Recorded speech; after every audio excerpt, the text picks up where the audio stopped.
Hey, fam, we are waiting for Coach Kalen DeBoer, so just stand by, all right? Run the thumbs up, run them up. Just waiting for Coach Kalen DeBoer.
We here.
doing? It's good, good. Had a good scrimmage. Practice 8, just like that. It's over. It's first scrimmage for us. It was good to be in the stadium, but the guys were really excited. And only 2 practices this week, heading into Easter weekend. Then next week and the week after, we finish up with our other 7. So a little over 2 weeks is all we got. It's going fast, but really I like the way that we've come along here in the last 3-4 practices in particular. I think each side of the ball, continue to see the things that they're strong at, and continue to work on the areas where we can improve. And so mindset's where it needs to be. Guys just going to work, and you saw that today. So no matter what the scenario was, and from my standpoint as a head coach, you want that give and take, and that's exactly what we had today. So I felt good about it. Each side, always wants it a little bit better, just because there were some missed opportunities here and there they could have taken advantage of. But really good job by our guys coming out and competing. Thought we played very physical today, and that's what you're going to get when you get out there and it's live. But execution always can be better. I'd expect that improvement from practice 1 to practice 2, but for the most part, I was really pleased with where we're at. Questions?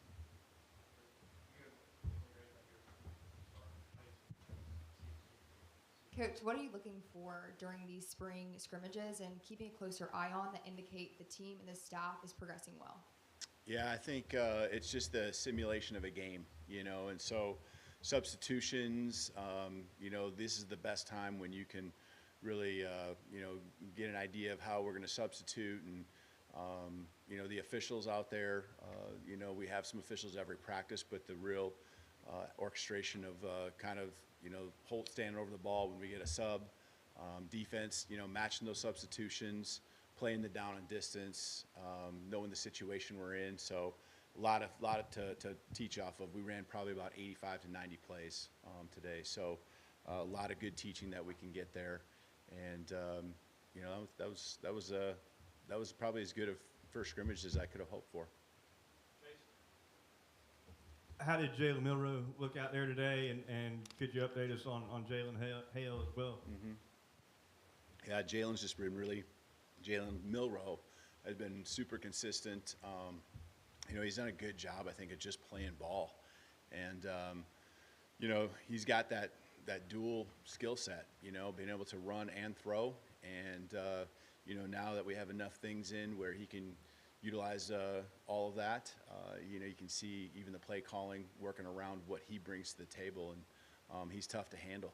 He's just so extremely fast. And, you think you kind of you've got him bottled up, and he just runs right around you. So he's done a really good job. I think he's getting more and more comfortable with the offense every day, especially when it comes to the pass game. But, there's just things where he has options to make a play with his feet, and he's done that, I think, at the right time, and being more and more comfortable just playing the game, and finding ways to move the chains, converting when he needs to convert, taking the shots when he needs to take the shots. So I'm really proud of the way he's come along. I think as far as just an update on Jalen Hale, he did have a significant knee injury, and he'll be down for the spring. But there's, some evaluation that will still take place to kind of figure out what that timeline will be, as far as the rest of the year and so forth.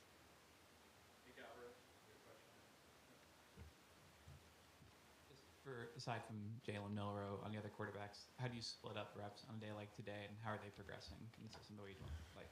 Yeah, for the most part, Jalen Milrow took the ones. To get all the quarterbacks the reps that we want to, and we're trying to get them all, a significant number in a scrimmage like this. There are times when other guys can take the reps with the ones as well. So that's no indication on, who's at what spot, 1, 2, 3, or 4. We're just trying to get those guys reps. And it's good to see guys operating not just with their group, maybe that people would see him at the 1s or the 2s or the 3s. And so, he did, a nice job. And all those guys, I actually thought the quarterbacks in general did a really good job making some throws, staying with plays, checking protections, just feeling really comfortable back there and not trying to do too much. They never turned the ball over once today, which I think is a really good sign. That says a lot. And, when they had chances to make throws, they went and put it in a spot where, the offensive player could compete for it, and threw some nice touchdown passes in there too. So it was really good all around for the quarterbacks. What did you see from the backfield, and how would you differentiate those backs? How do they complement each other in terms of their skill set? Yeah, I think they're all very diverse, and so as far as complementing, where you have a more physical and a speed guy, I don't know if we have that great of disparity between all of them. I think they all can do everything that we want. They fit really our offense very well because they can come out of the backfield and catch the ball. To me, for these guys, there is a downhill physicality that I think they really have, but they have the ability to also, make the jump cut, get to the outside, turn on the speed, and in the backfield, come out and we just find a way to get them touches, and that's what our offense really does, is find ways to get the ball to the best players in space. And the running back position, especially right now for us, is certainly a strength when it comes to the athleticism. So there's not a lot of different qualities. I mean, you can say one guy does this a little bit differently or better, but in the end, I feel like the offense can operate with all of them, and you really don't have to change what you're doing based on who's in the backfield. Coach, can you evaluate the wide receivers today and evaluate kind of how they are coming along, understanding your system? Yeah, I think a lot of it is too. We're just rotating those guys through, trying to give a lot of guys chances to work with the different quarterbacks, and so they've all kind of rotated with the ones. They've all rotated kind of with the twos. Just a lot of reps to split up, and so I think they're really picking up the offense. We tried to keep it simple and let them play today, but when I look back to the previous practices, we were able to incorporate a lot of what we really want to do with them, and not just short passes, but be able to push the ball down the field. And they've time and time again, found ways to win and then finish the play by catching it. And tonight, some nice plays today where they broke some tackles too, and the yards after catch were impressive. And that's on the quarterbacks, ball placement, offensive line with protection, to be able to get the ball there. So really pleased with the progress. We're never going to say we're there yet, especially 8 practices in. To me, the passing game, when it's done right, there's some intricacies and there's some nuances that just take a lot of reps. And so as far as that's concerned, we're far from where we need to be, but the progress is where you want it. Look like you maybe got a little nicked up. Did you get physical out there today? Am I nicked up? What I got going on here, so I think I'm good. Okay. Just the pass protection, how do you see the offensive line today? Yeah, I think that was one area, and I think it's a matchup, right? I think we have a strength there on our defense with just probably the one area where we could have been a little bit better offensively. I think defensively, I looked at it, and we had a strong pass rush. Offensively, I think we had a great run game. And so, in those areas, those sides of the ball did a really good job. So, I can't say it's like a weakness at this point, but it's something that we just want to continue to work on. Just defensively, Coach, I'm not a great inside linebackers in the room, but how has Jeremiah Alexander grown throughout the spring? Yeah, I just really love the way he flies around. He plays with passion, intensity, physicality too. It's pretty serious thing. It's pretty serious stuff when he's out there and on the football field, and so he's fun to watch. I'm glad he's on my side. I know that for sure. Coach, you mentioned a few minutes ago that it was about as good of a first scrimmage as you could have hoped for. What are maybe some more details about just what made you feel that way, and maybe some of the little things that your guys did that you were pleased with? Yeah, and again, I mean, to me, the first scrimmage is with a new offense, new defense. I think it's all relative. And so have I had better first scrimmages? Yeah. But I think areas, again, where we can improve, probably both sides, a couple penalties that are going to be great lessons for us to learn. Not things where we're out of control, just, mentally, we got to gain. We don't need to hold downfield, just things like that. And so I love the lessons that come from a scrimmage like this, where the guys are playing hard, it's pretty clean, not really very many missed assignments, And so to me, that's what I look at, because we can teach off the tape and talk about timing and execution, not just like, hey, you know, this is the route you're supposed to run, or hey, this is the, you know, the coverage we're supposed to be in. You know, there was really not much as far as missed assignments, and you know, the guys were in the spots, and now we can really continue to teach technique and continue to build the trust that it takes to be elite, you know, both on offense and defense. All right, thank you. Roll Tide.